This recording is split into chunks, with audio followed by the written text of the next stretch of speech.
అందరికీ నమస్కారం అండి. ఈరోజు మనం సిహెచ్ కామేశ్వరి గారు రచించిన తీరిన కోరిక అనే ఓ చక్కటి కథను విందాం.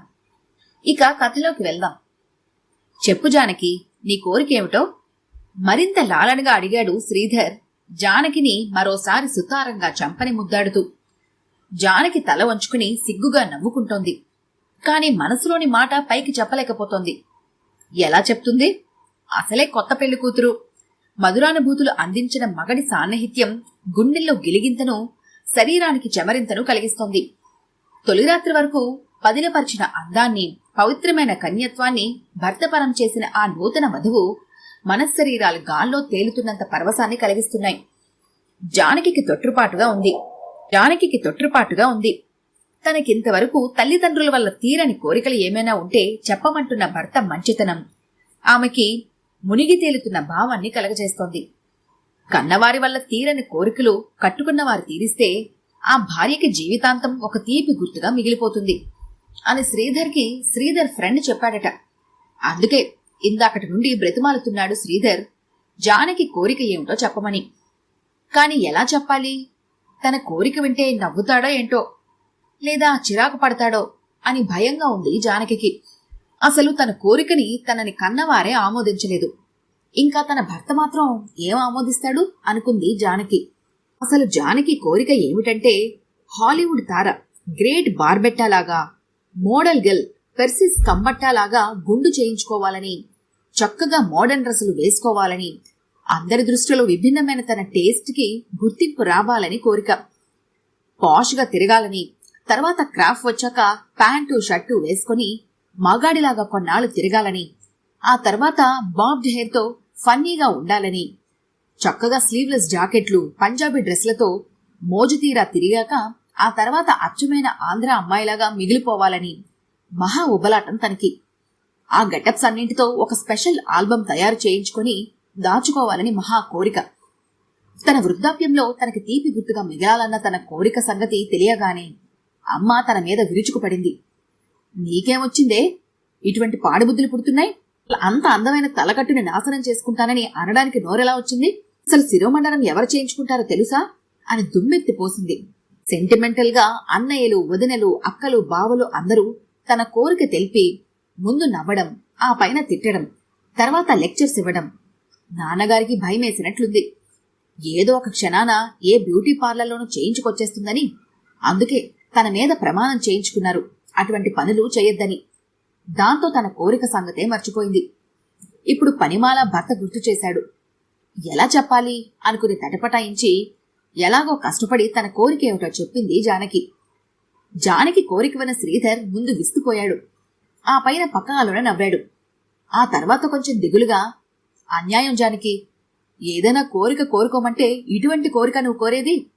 ఏదైనా ఊరు చూడాలనో, ఏదైనా కావాలనో అంటే విషయంలో ఎగిరి గంతేసి తెచ్చేవాణ్ణి.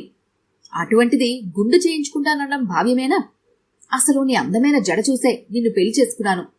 నీ తలలోని పూల సువాసనలు ఆఘ్రానిస్తూ రొమాన్స్ చేయడం గురించి ఎంతగా ఆలోచించానో నీకు తెలియదు. మా వాళ్లందరూ కూడా నీ జడకి ప్లస్ మార్కులు వేశారు అని ఇంకా ఏదో చెప్తున్న శ్రీధర్ మాటలకి అడ్డొచ్చింది జానకి. సర్లేండి, అర్థమైంది. మీరు కూడా నా కోరిక తీర్చరు కూడా, అంతేగా? జానకి మోము చిన్నబోయింది.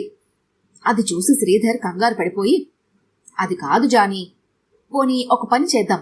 ఒక ఏడాది వరకు నా ఆనందాన్ని నన్ను పొందని, ఆ తర్వాత ఏదో కారణం చెప్పి నీ కోరిక నేను తీరుస్తాను, ఏమంటావ్ అని అడిగాడు జానకిని. ఈ మాట జానకికి నచ్చింది. అరేనన్నట్లు తలూపింది. వచ్చే ఏడాది తీరబోయే తన చిరకాల వాంఛ తలుచుకుంటూ ఆనందంగా భర్త కౌగిలిలో ఒదిగిపోయింది. పాపం శ్రీధర్కి మాత్రం గుండె బరువెక్కింది జానకి జడని చూసి. జానకి పెళ్ళై 6 నెలలు పూర్తయింది. ప్రతి రాత్రి వసంతరాత్రిగా గడుపుతున్న ఆ నూతన దంపతులకు రోజులు ఎలా గడుస్తున్నాయో తెలియటం లేదు. కాని మధ్య మధ్యలో తన గుండు ప్రస్తావన తెచ్చినప్పుడల్లా శ్రీధర్ మూడు పాడైపోతోంది. ఆ రోజు అలా ఎందుకు మాటిచ్చానా అని పశ్చాత్తాపడుతున్నాడు.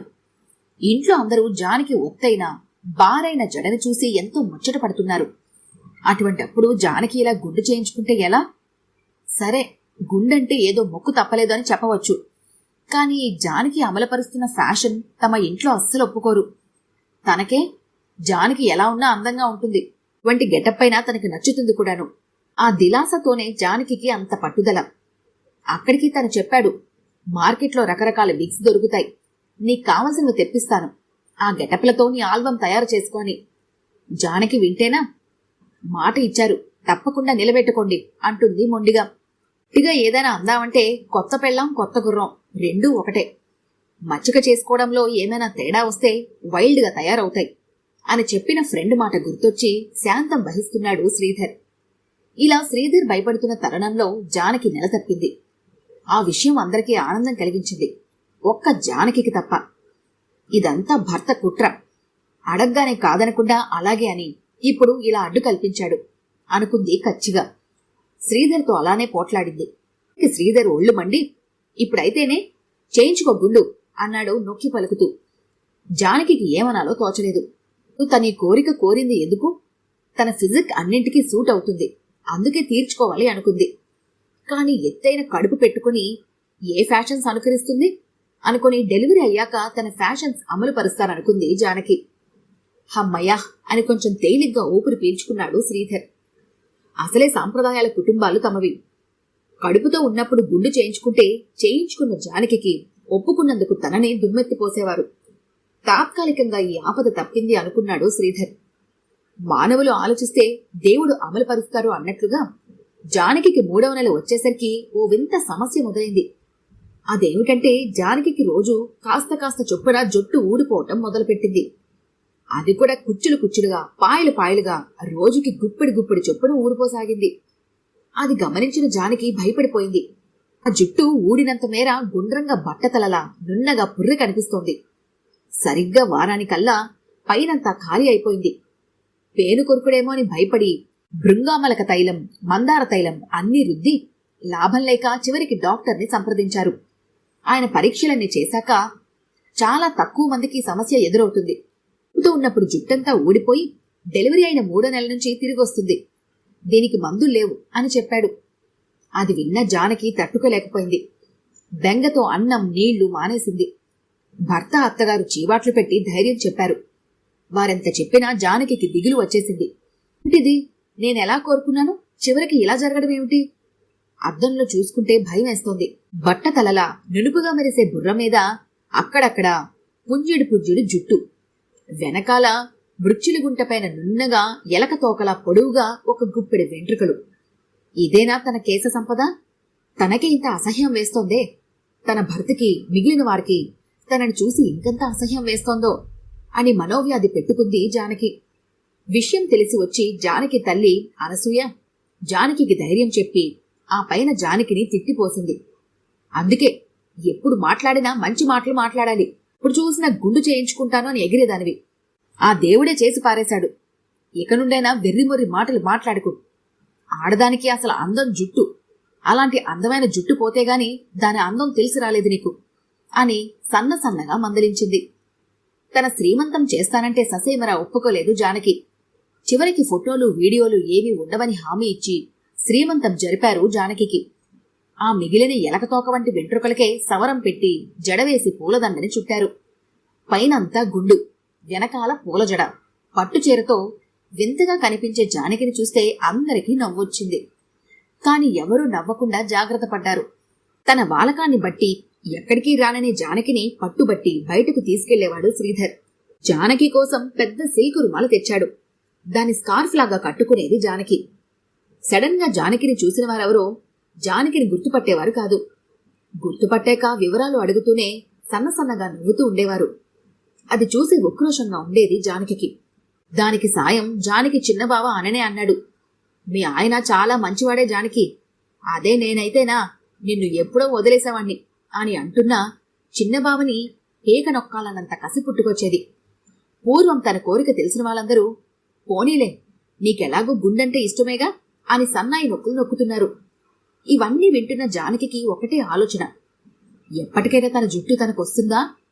భగవంతుడా, నువ్విచ్చిన అందాన్ని గుర్తించక అలక్ష్యం చేయాలనుకున్నాను, నన్ను క్షమించు స్వామి అని దేవుణ్ణి లోపల ప్రార్థించేది. తనకు పుట్టబోయే బిడ్డకైనా జుట్టుంటుందా అని భయపడుతూ ఉండేది. జానకికి ఆడపిల్ల పుట్టింది. ఆ పిల్లకి నిగనిగలాడుతూ టోపీ పెట్టినట్టుగా నల్లని ఉంగరాల జుట్టు. అది చూసి కాస్త జానకి స్థిమితపడింది. డాక్టర్లు చెప్పినట్టుగా పాపకి 3వ నెల రాగానే వరి పంటకు మొలకలు వచ్చినట్టుగా జానకి బట్టతల స్థానంలో నల్లని వెంట్రుకలతో నిండిపోయింది. అది చూసుకున్న జానకి భర్తని అనూప్, కేశవర్ధిని, రీటా వీటన్నింటినీ తెమ్మని చెప్పింది. అది చూసి శ్రీధర్ మనసులోనే నవ్వుకొని, ఎందుకు జానకి, ముక్కు సమస్య లేకుండా గుండుగా కొన్నాళ్ళు గడిపావు, ఇప్పుడు క్రాఫ్ వస్తుందిగా రాణి నాడు తాపీగా చిన్నగా జానకి గుండు నిమురుతూ. అది విన్న జానకి, చాలండి మీ బడాయ్, అందమైన జుట్టు ఉన్ననాడు దాని విలువ తెలియక ఏవేవో ఫ్యాషన్స్ అమలు పరుద్దాము అనుకున్నాను. కానీ నా ప్రమేయం లేకుండా పోయిన నా తలకట్టు మళ్లీ నాకొస్తే చాలు అనిపిస్తోంది ఇప్పుడు. ఈ ఏడాదంతా నేను అనుభవించిన బాధ చాలు, ఇంకే ఫ్యాషన్స్ అక్కర్లేదు నాకు. నా కోరిక ఎంత దారుణంగా తీరుతుందని మాత్రం ఊహించలేదు.